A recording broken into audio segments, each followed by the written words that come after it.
Welcome back to the second lecture of our series Hindu law.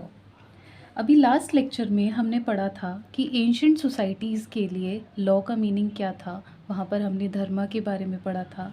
Second हमने पढ़ा था कि मॉडर्न व्यू के अकॉर्डिंग हम हिंदू किस पर्सन को कहते हैं। अब इस लेक्चर में हम हिंदू लॉ के सोर्सेज पढ़ेंगे। सोर्सेज वर्ड का मतलब होता है कि कोई चीज़ किस तरह से ओरिजिनेट हुई है, उसका बेसिस क्या था, कैसे कैसे वो डेवलप हुई है, कैसे वो ट्रांसफॉर्म हुई है एक स्टेज से दूसरे स्टेज पर। तो यहाँ पर हम डिटेल में सोर्सेज के बारे में पढ़ने वाले हैं। तो बेसिकली सोर्सेज के लिए हमने सोर्सेज को दो पार्ट्स में डिवाइड किया। एक होता है हमारा एंशिएंट सोर्सेज और एक होता है मॉडर्न सोर्सेज। जब हम एंशिएंट सोर्सेज की बात करते हैं तो हमारे पास चार सोर्सेज आती हैं। First we have Shrutis, second we have Smritis, and next commentaries and digest, then customs. So Shruti word का मतलब होता है कोई चीज़ सुना, जो चीज़ें हमने सुनी है उनको बोलेंगे श्रुति। स्मृति का मतलब होता है हमारी मेमोरीज़, जो चीज़ें हमें याद रही हैं और कैसे हमने उसको एक जनरेशन से नेक्स्ट जनरेशन पर ट्रांसफ़र किया। थर्ड कैटेगरी पर हम पढ़ेंगे कमेंट्रीज़ एंड डाइजेस्ट। ये जो स्मृतिज़ होती हैं, इन्हीं स्मृतिज़ की जब हम एक्सप्लेनेशन बनाते हैं तो वो कहलाती हैं कमेंट्रीज़ और डाइजेस्ट। अभी इनके बारे में भी डिटेल में पढ़ेंगे। Next we have customs. Customs का मतलब सोसाइटी के एक रूल्स और रेगुलेशंस होते हैं जो ओवर द ईयर कंटिन्यूसली चलते रहते हैं, लोग उनको एक्सेप्ट करते हैं। एक पैटर्न होता है उनका, या एक पर्टिकुलर नंबर ऑफ क्लास हम उसको कह सकते हैं कि कुछ लोग हैं इस पर्टिकुलर एरिया के और वो इस पर्टिकुलर रूल्स और रेगुलेशन को फॉलो करते हुए आ रहे हैं, लेकिन वो कस्टम्स जो हैं वो कंटिन्यूस होने चाहिए, वो रीज़नेबल होने चाहिए। अभी इसके बारे में भी हम डिटेल में आगे पढ़ेंगे। Next in the modern sources we have the judicial decisions. अभी जब हमने पढ़ा था कि मॉडर्न मतलब अब जो आज की सोसाइटी एग्जिस्ट करती है, आज रूल्स और रेगुलेशन कौन बनाता है? हमारे कोर्ट्स बनाते हैं, या कोर्ट्स के पास जो भी कोई मैटर आता है उसके जो जजमेंट्स होते हैं, किस तरह से वो जजमेंट एज अ प्रेसिडेंस की तरह बिहेव करते हैं। Then we have the legislation. Legislation means our parliamentary made laws. और जहाँ पर भी लॉ साइलेंट होता है या कोई एक ऐसा क्वेश्चन आ जाता है जहाँ पर कोई लॉ डेवलप ही नहीं हुआ, वहाँ पर कोई लॉ एग्जिस्ट ही नहीं करता, या लॉ उस चीज़ पर साइलेंट है, तब वहाँ पर कोर्ट इक्विटी, जस्टिस और गुड कंसाइंस के प्रिंसिपल को अप्लाई कर सकते हैं। सो अब हम एक एक करके डिटेल में पढ़ेंगे एंशिएंट सोर्सेज को भी और हमारी मॉडर्न सोर्सेज को भी।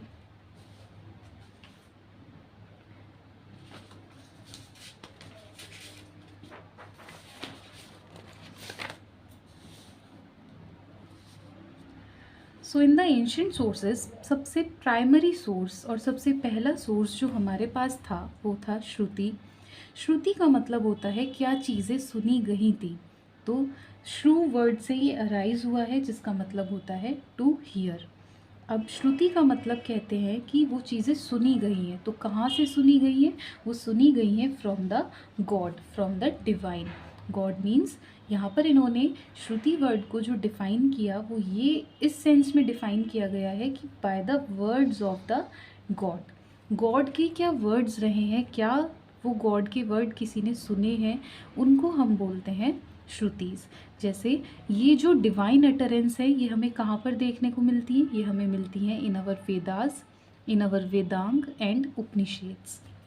तो प्रिलिम्स के पॉइंट ऑफ व्यू से हमें इन वेदास के 4 नेम्स, वेदांग्स के नेम्स, उपनिषेद के नंबर्स, ये सब हमें याद रखना है। जब हम बात करते हैं श्रुति की, तो श्रुति का जो कैरेक्टर है वो रिलीजियस कैरेक्टर है। मतलब ये रिलीजन को डिस्क्राइब करता है। जो हमारा हिंदू रिलीजन है उसके क्या क्या प्रिंसिपल्स होते हैं, क्या क्या फिलॉसफिकल थॉट्स होते हैं, अगर हमें उन सब के बारे में देखना है तो हम श्रुतिज़ को देख सकते हैं। और यहाँ पर एक मेन बात ये कहते हैं कि श्रुतिज़ के अंदर एक नॉलेज है। मतलब श्रुतिज़ के अंदर मोक्ष से रिलेटेड बातें हैं कि कैसे कोई पर्सन मोक्ष को अटेन कर सकता है। तो ये सब बातें लिखी गई हैं श्रुतिज़ के अंदर। यहाँ पर हमें 4 वेदास के नेम मिलते हैं, ऋग्वेद, यजुर्वेद, सामवेद और हमारा अथर्ववेद। वेदांग्स की अगर हम बात करते हैं तो हमारे पास 6 वेदांग अवेलेबल हैं। First, our orthography.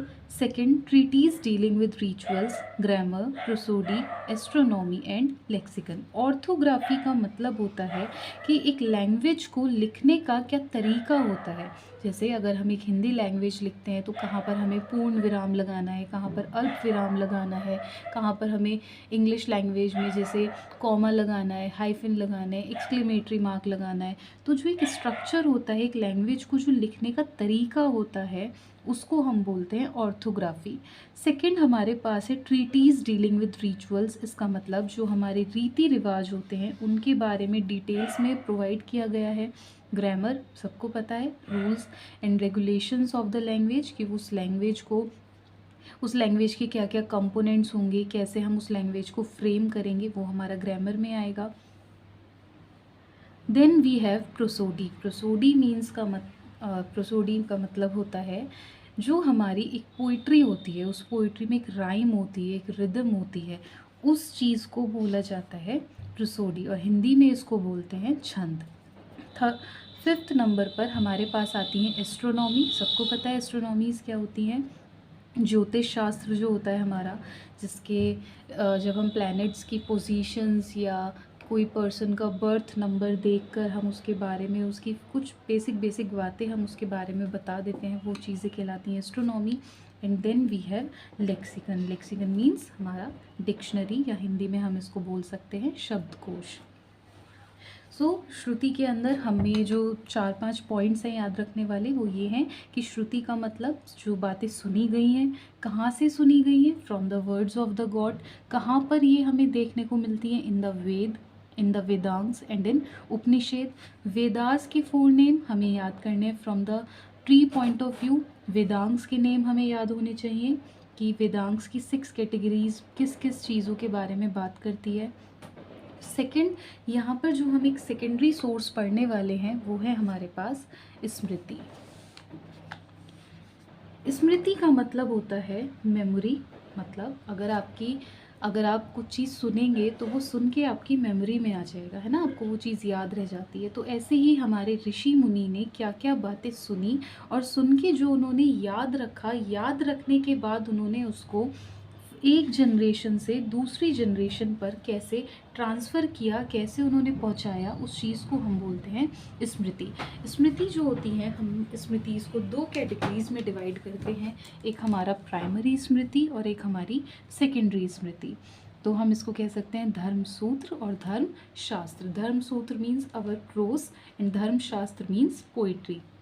यहाँ पर कुछ राइटर्स के नेम प्रोवाइडेड हैं जो हमें as a prelims point of view से, या अगर हम मेंस में भी आंसर राइटिंग करते हैं तो वहाँ पर भी हमें ये चीज़ काम आने वाली है। तो कहते हैं धर्मसूत्र के राइटर्स कौन कौन से हैं। गौतम, बोधियान, हरित, वशिष्ठ, विष्णु। तो अगर आप ये बेसिक एक जस्ट ओवर रीड करते हैं इसको तो भी ये चीज़ें आपको याद रह जाती हैं, और प्रीलिम्स पॉइंट ऑफ व्यू से भी हमें ये चीज़ याद रखनी चाहिए।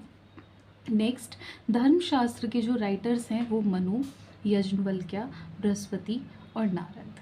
अभी स्मृति के एग्जैक्ट नंबर हमारे पास अवेलेबल नहीं है, मतलब हमें पता नहीं है, लेकिन जो मनु स्मृति है वो माना जाता है कि वो सबसे पुरानी मनु स्मृति है।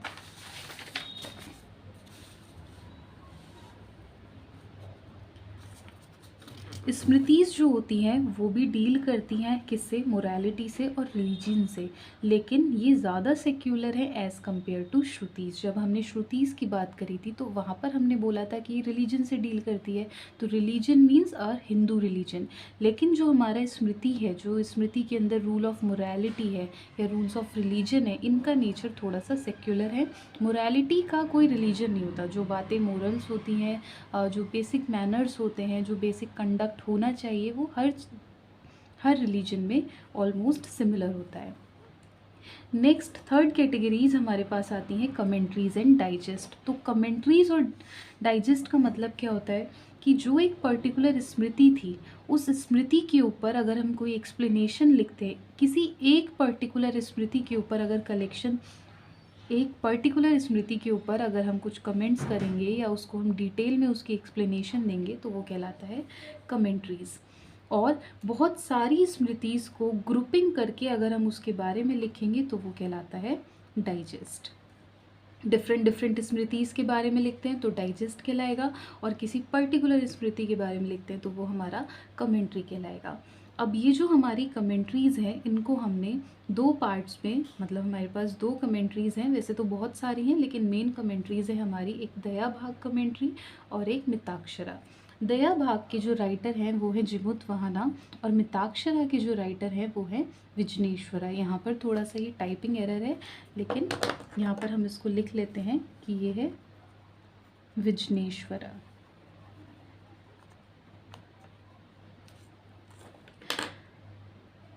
Then we will proceed to customs.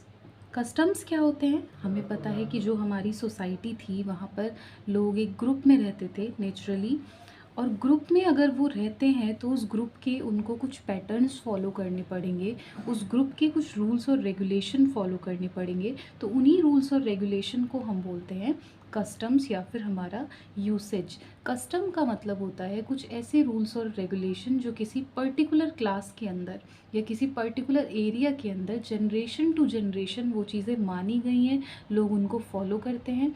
Customs के कुछ फीचर्स होते हैं, जैसे कस्टम सर्टेन होना चाहिए, ठीक है। कस्टम हमारा रीज़नेबल होना चाहिए। रीज़नेबल मीन्स ऐसे नहीं कि कुछ भी बात के ऊपर कोई भी एक रूल बना दिया और फिर सब उसको फॉलो करेंगे, नहीं, एक उसका पर्टिकुलर रीज़न होना चाहिए कि हाँ ये चीज़ एक वैलिड पॉइंट होना चाहिए हमारे पास। इमोरल नहीं होना चाहिए, मोरालिटी के अंदर ही उसको होना है, और पब्लिक पॉलिसी के अगेंस्ट नहीं होना चाहिए। जैसे हमारे पास कुछ कस्टम्स थे, जैसे सती प्रथा,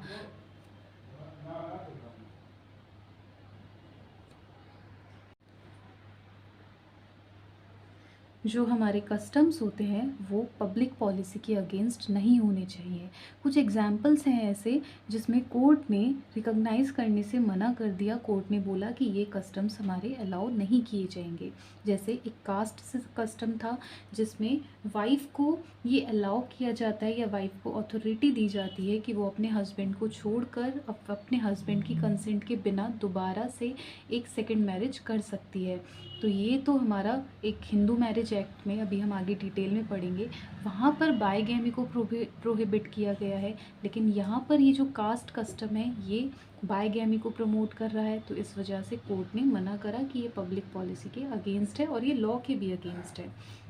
कोई एक ऐसा कस्टम जो हस्बैंड को टोटल राइट देता है कि वो without the consent of the wife marriage को डिसॉल्व कर सकता है विदाउट एनी रीज़न, तो ये कस्टम भी हमारे पास कोई रीज़नेबल नहीं है, कोई पब्लिक पॉलिसी के फेवर में नहीं है, तो कोर्ट इसको भी रिकॉग्नाइज़ करने से मना कर सकते हैं। एक साउथ इंडिया का कस्टम है कि man could marry his daughter's daughter, कि जो एक मैन है वो अपनी बेटी की बेटी से शादी करेगा, तो ये कस्टम तो बिल्कुल ही पब्लिक पॉलिसी के अगेंस्ट जाता है।